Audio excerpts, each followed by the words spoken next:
마태복음 9장 1절에서 7절을 보겠습니다.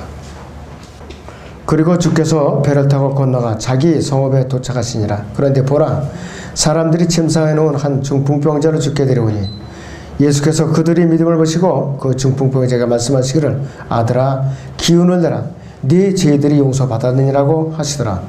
그런데 보라, 서기관들 중 몇 사람이 속으로 말하기를 이 사람이 하나님을 모독하는도다라고 하니 예수께서 그들의 생각을 아시고 말씀하시기를 어찌 너희가 너희 마음에 악한 생각을 하느냐, 내 죄들이 용서받았느니라고 말하는 것과 일어나서 걸어가라고 말하는 것 중 어느 것이 더 쉽겠느냐. 그러나 인자가 땅에서 죄들을 용서하는 권세를 가진 것은 너희를 알게 하려 함이라 하시고 그 후 그 중풍병자에게 말씀하시기를 일어나 네 침상을 들고 네 집으로 가라고 하시니 그가 일어나서 자기 집으로 가더라. 이렇게 말씀하고 있습니다. 오전의 주제는 죄를 용서하신 그리스도입니다. 죄를 용서하신 그리스도. 예수님께서 죄들을 용서해 주시고 질병을 치유하신 목적은 그분 자신이 하나님이 되심을 증거하시기 위함이었어요. 이 본문도 그러한 맥락입니다. 그리고 본문에서 중풍병자의 믿음을 보시고 치유해 주신 것이 아니라 그 중풍병자의 친구들의 믿음을 보고 치유시켜 주신 것이에요. 그러나 이 시대의 은사주의자들은 본인 각자가 믿음이 없어서 병 고침을 못 받는다 이렇게 핑계를 대요. 하나님이신 예수님께서는 본인의 믿음과는 관계가 없어요. 친구의 믿음을 보시고 중풍병자를 고쳐주셨다고 그랬어요. 완전히 예수님의 왕국 복음하고 이 시대의 은사주의자들의 가짜 복음은 확연하게 차이가 나고 있는 것이. 우리는 여기서 귀담을 필요도 없고 또 이렇게 속아서도 안 돼요. 죄들의 용서와 질병의 치유를 이제 주님께서 하셨는데 예수님께서는 죄들을 용서하신 것뿐만이 아니라 마태복음 보면 9장 2절에 보면 아들아 기운을 내라, 네 죄들이 용서받았느니라 이렇게 말씀을 하고 있어요. 자, 이 중풍병자는 모르면 몰라도 30세는 넘은 것으로 봐야 돼요. 중풍병이 30세 이전에 오는 거는 극히 드물지요. 대개 30세 이후에 온다고 해요. 아무리 빨라도. 예수님께서는 그 당시에 사역하실 당시에 30세가 넘어서 하셨거든요. 그런데 이 중풍병자에게 아들아 네 죄들이 용서받았느니라. 세상에 태어난 순서로 보면 이렇게 부를 수가 없어요. 근데 예수님께서는 하나님이시기 때문에 이제 담대하게 아들아 기운을 내라, 네 죄들이 용서를 받았느니라 그랬어요. 단순하게 인간으로 태어난 어떤 존재가 아니라 이것이에요. 그 이상의 능력을 가진 분이라 이것이에요. 예수님께서 이 중풍병자를 치유하기 전에, 중풍병을 고쳐주시기 전에 먼저 이 죄를 용서하셨다는 것을 우리가 간과해서는 안 돼요. 실제적인 문제와 영적인 문제가 동시에 이렇게 부딪혔을 때, 대두되었을 때는 영적인 문제가 선행되는 거예요. 영적인 문제가. 예수님께서 먼저 말씀을 선포하신 다음에 실제적인 요구들을 들어주신 것을 우리는 사례를 볼 수가 있는데 여기 마태복음 4장 23절을 보겠습니다. 어떤 사례가 있는가? 마태복음 4장의 23절을 보죠.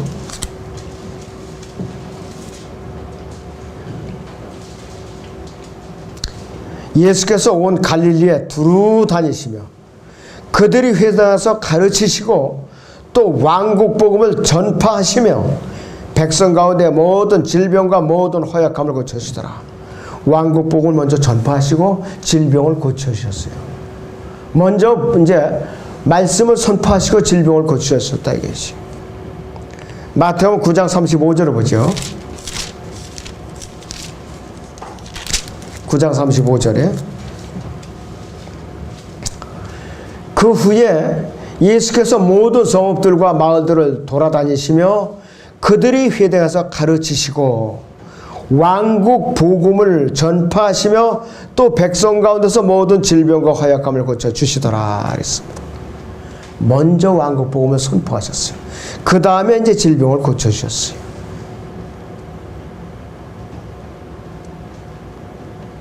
이 땅에 지상에 천년왕국 임하기 전에 하나님 왕국과 그분의 의를 구하라는 산상설교의 그 가르침에서 분명하게 먼저 우리에게 가르쳐 주고 있어요. 마태복음 6장 3절에 먼저 하나님의 왕국과 그분의 의를 구하라고 그랬다 이것이. 우리가 이 사건에서 더 중요하게 살펴봐야 될 것이 있어요.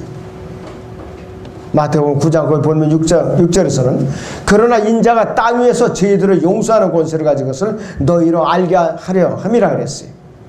그리고 곧바로 일어나 네 침상을 들고 네 집으로 가라 이렇게 명령하라고 있어요. 죄와 육체의 질병을 예수님 당시에는 하나로 취급했어요. 묶어가지고서 죄와 질병을. 이것이 예수님께서 하나님이심을 증거하는 왕국 복음의 특징이에요. 죄와 질병을 하나로 묶어서 취급하는 거예요. 그러나 이 시대에는 은혜의 복음과 질병은 별개예요. 이 시대에는 묶어서 취급하는 것이 아니에요. 그때는 병고침을 받았다는 것은 죄를 용서받았다는 의미예요. 바로 이걸 여러분들이 확실하게 구별을 하고 헛소리를 하는 사람들한테 일깨워 주셔야 돼요. 이거 다르다고. 이 시대의 복음하고 왕국 복음하고 다르다는 것은. 그때는 병고침을 받았다는 건 이미 죄가 같이 용서받았다 이거예요. 바로. 그러나 이 시대는 별개 문제라 이것이. 아프면 병원에 가야 돼요. 의료보험 갖고. 의사한테 가서 이제 진료를 받아야 된다 이것이. 이 시대에 죄 용서 받았다고, 내가 구원받았다고, 이제 죽게 생겼는데 병원에 갈 필요 없다고 버틴다면은 하나님께 죄 짓는 거예요. 그것도 바로. 하나님의 그 섭리를 모르는 거라 이것이. 그래서 어떤 사람들이 이 왕국 복음을 이해를 못하고 모든 질병은 죄의 결과다 이렇게 몰아붙여요. 모든 질병은 죄의 결과라. 그러면은 지난번에 여름에 메르스가 유행해갖고 여러 사람이 이제 걸렸잖아요. 그것도 전부 죄의 결과라고 다 결부를 해 있죠. 예를 들어서 전염병도 아니죠. 그 지역에 살고 있기 때문에 전염이 되는 거지. 반드시 그 사람이 죄를 졌다고 걸리는 법이 없지요. 예방을 해야죠. 예방을. 자, 그래서 이 마태복음 9장의 이 사건은 예수님에서 하나님이라는 그 하나님 되심의 신성을 보여주고 있는 것이요. 예수님께 중풍병자의 죄들의 용서를 선포하시자 서기관들은 즉각 뭐라고 했느냐? 하나님을 모독한다. 이렇게 비난하기 시작한 거예요. 마태복음 9장 3절을 다시 봅니다. 마태복음 9장 3절에 그런데 보라 서기관들 중 몇 사람이 속으로 말하여 이 사람이 하나님을 모독하는도다 라고 하셨어요. 하나님을 모독하는도다 했어요. 이 말은 뭐냐? 예수 그리스도를 대적하는 자들 그분을 비난할 때 자주 하던 용어라 이것이. 이들이 예수 그리스도를 이렇게 비난할 수 있었던 것은 그들 나름대로 확신이 있었기 때문에. 종교적인 대박해도 항상 확신을 가질 때 최악의 상태를. 이런 마음 상태의 사람들은 폭력을 행사하는 것, 사람을 죽이는 것은 죄로 여기질 않아요. 당연한 것으로 여긴다 이것이. 로마 카톨릭의 전형적인 수법이에요. 카톨릭 교도들이 프로테스탄트, 개신교도들을 죽일 때, 그들이 불에 태워 죽일 때나 나무에 매달아 죽일 때나 창으로 찔러 죽일 때, 또 독사를 잔뜩 가둬놓은 푸대에다가 집어넣어 죽일 때도 미사를 행하면서 서로를 칭찬하고 축복해 줬어요. 이러면서 예수 그리스도의 이름으로 죽였다 이것이. 그들은 그리스도인들을 박해하고 죽이는 게 하나님을 잘 섬기는 거라고 생각을 했던 것이. 하나님을 모독한다는 비난은 예수님께서 마지막 증언을 하실 때도 유대인들에 의해서 행해진 비난이에요. 마태복음 26장의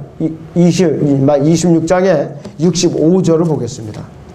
마태복음 26장 65절을 보겠습니다.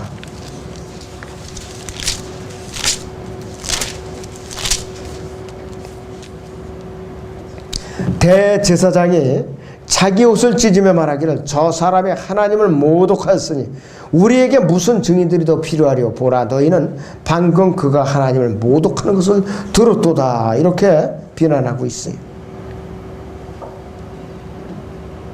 서기관들이 예수 그리스도께 이러한 비난을 한 이유는 하나님만이 하실 수 있는 것을 예수님께서 하실 수 있다고 말했기 때문이죠.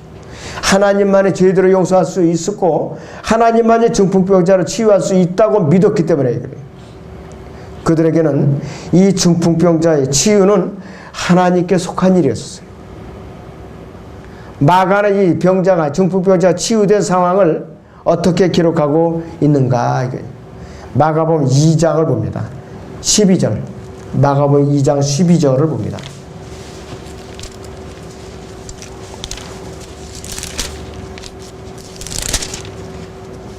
네, 마가복음 2장의 12절을 보죠. 그가 즉시 일어나 침상을 들고 사람 앞을 지나가니 모두 놀라고 하나님께 영광을 돌리며 말하기를 우리가 이 같은 일을 전혀 본 적이 없노라. 이렇게 기록을 하고 있어요. 죄를 용서하시는 일은 전적으로 하나님께 속한 것이에요. 거기 7절을 보시면 어찌하여 이 사람이 그처럼 하나님을 모독하는 말을 하는가. 하나님 한 분 외에 누가 죄들을 용서할 수 있단 말인가 라고 하더라 그랬어요. 서기관들은 오직 하나님만이 이러한 일들을 행할 수 있다고 생각을 했기 때문에 그들은 사람을 치유할 수 없었던 것이. 그런데 그들의 기준으로 볼 때는 하나님만이 하실 수 있는 그 일을 할 수 있다고 주장하는 한 사람이 나타나서 그 일을 그들이 눈앞에서 하고 있다 이것이에요. 문제는 그들은 자신들이 그 사람 치유할 수도 없고 그 죄를 용서할 수도 없다는 것을 알았어요. 그런데 예수님께서는 이 두 가지 일을 그들의 눈앞에서 시행을 하고 있는 것이요. 다 하셨다 이것이. 눈에 보이는 표적으로서의 병고침을 사역을 행하심으로써 자신이 죄들을 용서할 수 있다는 것을 증명을 하신 것이요. 만약 하나님만이 이 두 가지 일을 하실 수 있다면은 예수님께서 바로 그 하나님이라는 것을 그들 앞에서 증거하신 사건이에요. 이것이 바로. 그러니까 서기관들은 이것을 이해하지도 못했을 뿐만 아니라 그들이 면전에서 예수님께서 하나님이라는 것을 스스로 입증해 보여주셨는데 그들이 반응은 어땠는가? 그들이 반응은 어떻게 하면 저 사람을 죽일까? 그것이 그들의 반응이었어요. 어떻게 하면 예수님을 죽일까? 참 딱하죠. 마가복음 3장 6절을 보시오.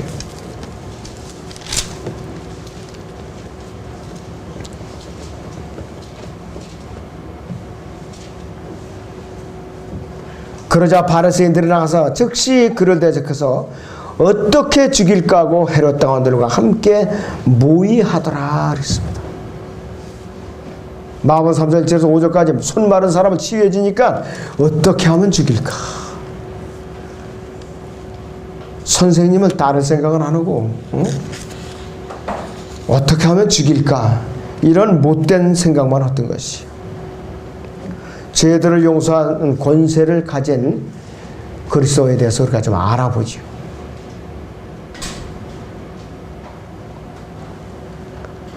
마태복음 본문 9장 6절에서요. 땅 위에서 죄들을 용서하는 권세는 인자이신 예수 그리스도께 속한 것이. 예수 그리스도만은 죄 없이 성령으로 잉태되셨고 성령으로 태어나신 유일한 분이시고 그분만이 유일하신 구원의 길이시기 때문에 그분만이 유일하신 구원의 길이시. 이 말은 뭐냐? 거듭난 그리스도인들로 구성된 그분의 몸 이상의 가시적인 그리스도의 대리자도 이 땅에 있을 필요가 없다 이것이. 로마 가톨릭 교황은 자기가 이 땅의 그리스도의 대리자라고 그래요. 그러나 그는 사기꾼이라 이것이. 예수님께서 승천하실 때에 그분께서는 땅 위에서 권세가 여전히 그분 자신에게 속하였고 어떤 다른 사람에게 위임한 적이 없다 이렇게 분명히 선포를 하셨어요. 마태복음 28장 봅니다. 28절을 보죠. 마태복음 28장 18절을 봅니다.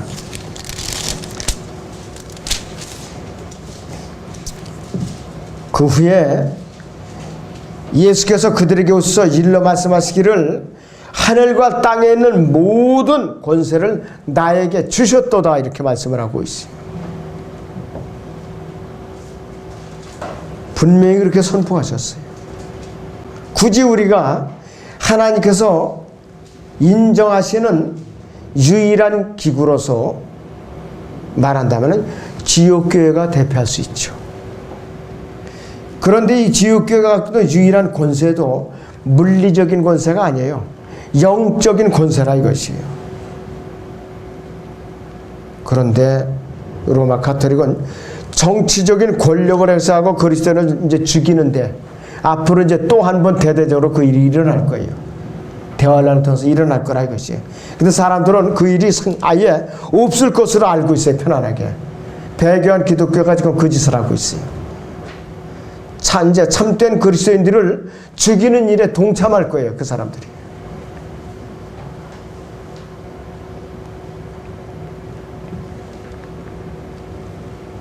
이 지옥교회는 어떤 일을 해야 되느냐 해서 복음을 전해서 세상에는 죄인들을 주님 앞으로 이겨오는 일이에요.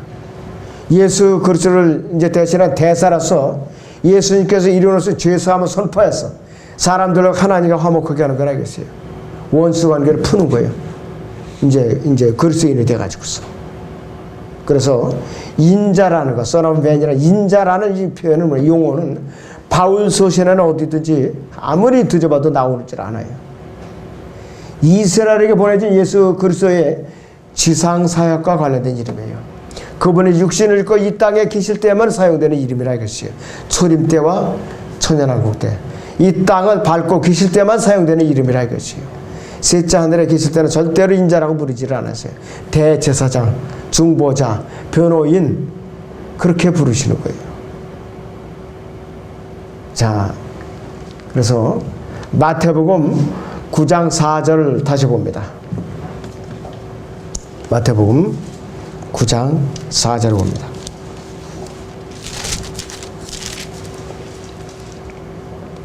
예수께서 그들이 생각을 하시고 말씀하시기를 어찌하여 너희가 너희 마음에 악한 생각을 하느냐 그랬습니다. 어찌하여 너희 마음에 악한 생각을 하느냐 그랬어요.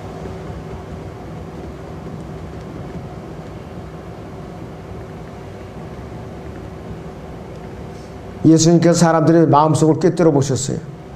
그분의 전지함을 나타낼 말이죠. 그러나 때로는 예수님의 전지성이 이 지상사역을 하는 동안 육체의 하나님 이제 갇혀 계시는 하나님이신 예수님께서는 인자이신 그분께서는 육체 안에서 그 전지함이 이렇게 제한이 돼 있었어요. 제한이 돼 있었다 이거죠. 사람의 생각을 미리 아시기도 하셨지만은 생각한 다음에 아시기도 했어요. 왜? 육체 안에 제한되어 있었기 때문에. 자, 그렇기 때문에 육체 안에서 제한돼서 육체로 태어나신 하나님은 지혜도 잘하고 키도 잘하고 그러셨다 이것이에요. 마가복음 13장을 보죠. 32절. 마가복음 13장의 32절을 보겠습니다. 그 날과 시간에 관해서는 아무도 모르나니 정녕 하늘에 있는 천사들도 모르고 아들도 모르며 오직 아버지만 아시느니라 그랬습니다. 아들도 모르고 그랬어요. 그럼 마태복음에서는 아들도 모르고 이것은 빼놨어요. 왜? 왕으로 오신 분이니까. 마가복음은 종으로 오셨다 인자로서.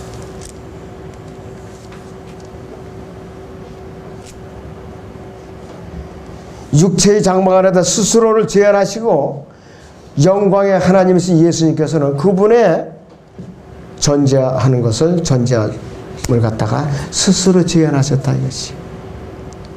그분께서 배고픔과 목마름과 슬픔과 고통을 왜 체험하셨는가 이것이. 이유가 있어요. 누구를 위한 것인가? 우리 히브리서 4장을 봅니다. 14절부터